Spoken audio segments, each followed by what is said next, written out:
Oh my god! Wow! Hi guys, तो मैंने अभी रिसेंटली एवतार 3 देखी, fire and ash IMAX 3D में, और आज हम उसी के बारे में बात करेंगे। सो ये मूवी वहीं से शुरू होती है जहाँ पे वे ऑफ वाटर खत्म हुई थी। उसके कुछ ही हफ्तों बाद से सली फैमिली अभी भी अपने सबसे बड़े बेटे को खोने के दुख में है। फैमिली का हर एक मेंबर उस दुख को अपनी तरीके से प्रोसेस कर रहा है। लोअक पे अब ज्यादा प्रेशर है क्योंकि he has big shoes to fill in. अब बड़े भाई की जगह लेनी है उसे एक तरीके से, क्योंकि अब सबसे बड़ा वही है। अपने सारे सिबलिंग्स का भी ध्यान रखना है उसे, और अब वो नहीं कर सकता जैसे वो पहले जितना केयरलेस था, जो मन में आता था वो करता था, basically going against his very nature. और अब स्पाइडर एक सेंट्रल कैरेक्टर बन चुका है मूवी का। The movie is sort of about how his relationship with all the सली फैमिली मेंबर्स इवॉल्व्स, और कैसे थ्रू आउट द मूवी वो रिलेशनशिप चेंज होगी, स्पेशली विद जेक एंड नितीरी। कोरेज जो बच गया था सेकंड पार्ट के एंड में हमने देखा था, वो अब फिर से इन लोगों के पीछे आएगा और ह्यूमंस भी इनके पीछे आएंगे, बिकॉज उन्हें पेंडोरा की ज़रूरत है और उसके रिसोर्सेज की, ताकि ह्यूमन सरवाइव कर सके। So this was the basic synopsis of the film. अब अगर बात करें मेरे एक्सपीरियंस की, तो अगेन सेकंड पार्ट की तरह it was one of the best theatre experience that I have had this year. मतलब I would highly recommend. Story movie की कुछ भी हो, कैसा भी हो, बट विजुअल एक्सपीरियंस के लिए हर एक सिनेफाइल को ये मूवी IMAX 3D में थिएटर्स में देखनी ही चाहिए, बिकॉज एक अलग ही एक्सपीरियंस है अवतार फ्रेंचाइज को सिनेमा में देखने का। ये फ्रेंचाइज थिएटर के लिए ही बनी है, and hats off to James Cameron for creating such experience. बहुत मजा आया था देखने में। अब अगर विजुअल एक्सपीरियंस को एक तरफ रखें और बात करें मूवी की स्टोरी की, तो मुझे इस मूवी की स्टोरी से सच में प्रॉब्लम्स हैं। मुझे अभी भी याद है जब मैं वे ऑफ वाटर अपने दोस्त के साथ देखने गया था, एंड हम थिएटर से बाहर आए थे मूवी देखने के बाद, तो मेरा दोस्त मुझे एक बात बोलता है। वो कहता है कि यार ये सेम मूवी थी जैसे अवतार 1 थी, बस डिफरेंस ये था कि जो क्वरिच है वो अब एक नाबी बॉडी में, वरना it was the same story all over again. उस वक्त मैंने उसको बोला कि नहीं भाई, ऐसा नहीं है। इसमें पूरा इन्होंने एक वाटर ट्राइब को इंट्रोड्यूस करा है, उनके वे ऑफ लिविंग को इंट्रोड्यूस करा है, उनके कल्चर को इंट्रोड्यूस करा है, and the most important part, they have introduced the aquatic life of Pandora, जो कि अब एक बहुत सेंट्रल पार्ट बन जाता है स्टोरी का, क्योंकि जो टूलकुन्स हैं,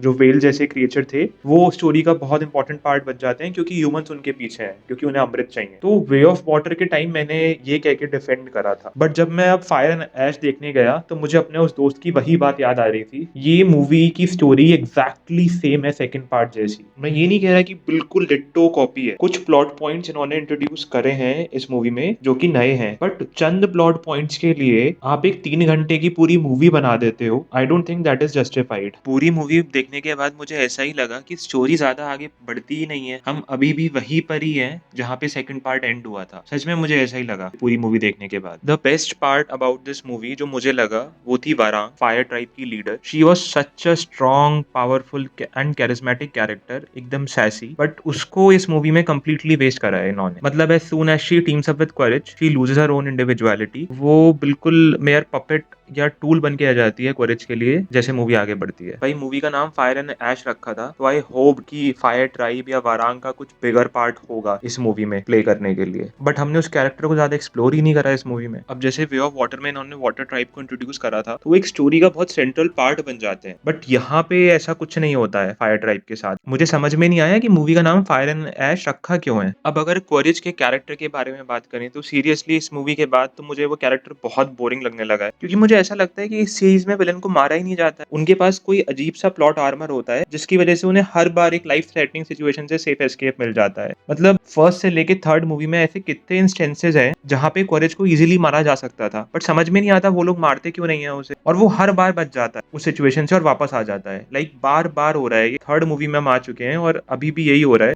बहुत रिपीटेटिव और बोरिंग लगने लगा है मुझे अब एक पॉइंट पे, एंड आई डोंट अंडरस्टैंड कि जेम्स कैमरॉन अपने किसी भी मेजर विलन को इस सीरीज में क्यों नहीं मार रहा है। इट्स लाइक कि अगर विलन को मार देंगे तो स्टोरी में मजा खत्म हो जाएगा, स्टोरी आगे कैसे बढ़ेगी, तो हर बार उन्हें बचा लो। मैं तो बहुत इरिटेट हो रहा हूँ अब इस चीज से। अब अगर बात करें मूवी के क्लाइमेक्स की या थर्ड एक्ट की, it was so similar to way of water. It was like I am having a deja vu. मतलब वही सेम बीट्स यूज करनी है जो पहले मूवीज में करी। लड़कियों को पकड़ लो पहले, उनको बचाने के लिए उनकी माँ आएगी, फिर माँ और बच्चों को बचाने के लिए बाप आए, वही सेम चीज दोबारा बार बार कर रहे हैं हम।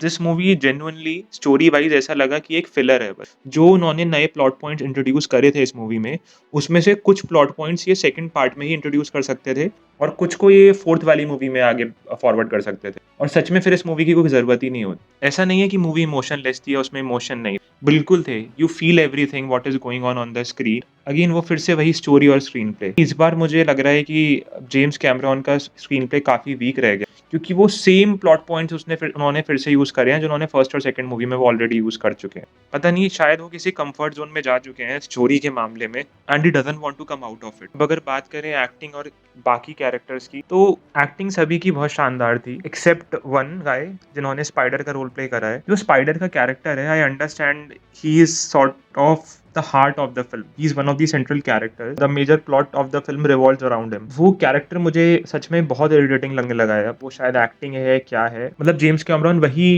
प्लॉट बीट्स बार बार यूज कर रहे हैं।